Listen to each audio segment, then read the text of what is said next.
nangyayari sa'yo dyan? Eh, hindi kasi, Saidi kasi. Ganun na ba talaga siya?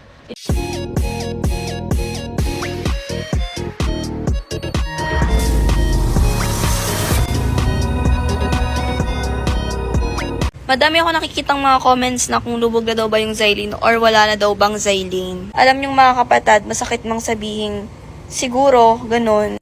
Kasi sabi nga nila, pag mahal mong isang tao, i-let go mo, 'di ba? So ako mga kapatid, kailangan ko siyang i-let go. Bakit nga ba? Kasi wala naman akong karapatan na bawiin si Zaidi kasi hindi naman siya sa akin, 'di ba? Lalo na kung mayroon talaga siyang totoong girlfriend or kaya kung binabawi talaga siya ng girlfriend niya, wala akong magagawa dun. So kailangan talaga natin i-let go yung tao kahit mahal na mahal mo, kahit masakit man. Para sa akin yun. Hindi pa naman nawawala yung Xylene mga kapatid, hindi naman lulubog ang Xylene. Pero kasi kailangan ko rin gawin yon para sa akin din, para wala ring gulo. Kasi ako mga kapatid, ayoko talaga ng gulo, ayoko namin ng gugulo sa buhay ko, hindi ako sanay na may kaaway. Sabihan nyo man ako ng maarte dyan, i-bash nyo ako, pero ako mga kapatid, nasasaktan din po ako sa mga nangyayari. Hindi po ako nag-iinarte or what. Talagang may respeto lang po talaga ako sa sarili ko. Ayoko lang po talaga maging madikit masyado sa mga lalaki, 'di ba? Anong pag-iinarte doon, 'di ba? Tapos pag nakita niyo naman ako madikit na madikit, ganun sasabihan niyo akong babaeng para sa lahat.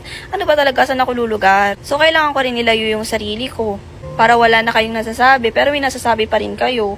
Masakit man po para sa akin 'yon or masakit mang isipin, pero kasi kailangan ko pong gawin kung ano yung nararapat. Kasi wala naman akong karapatan at wala rin naman po ako ipaglalaban. Ulad niyan, kung talagang mahal na mahal siya ng ex niya or girlfriend niya at gusto na siyang kunin or bawiin talaga, hahayaan ko na lang. Ako na lang din yung mag-a-adjust, diba? Kaysa naman ipaglaban ko. Di rin naman po kasi talaga ako palaban or palaaway kasi hindi naman ganun yung tinuturo sa akin ng mga ate ko. Pero siguro mga kapatid, sa ngayon, lalayuan ko na muna siguro si Zaidi or hindi ko muna siya masyadong papansinin.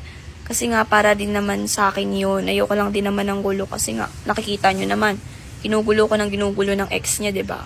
Alam nyo, meron pa naman talagang Xylene or hindi patlubog talaga. Sadyang, hinihintay ko lang talaga na magkaayos sila or makapag-usap sila ng maayos para naman, 'di ba? Kasi wala talaga silang closure daw, 'di ba? So, ayun, sana magkaayos na sila or makapag-usap sila ng maayos about sa relationship nila dati. Kaya, ayun lang. Bye-bye!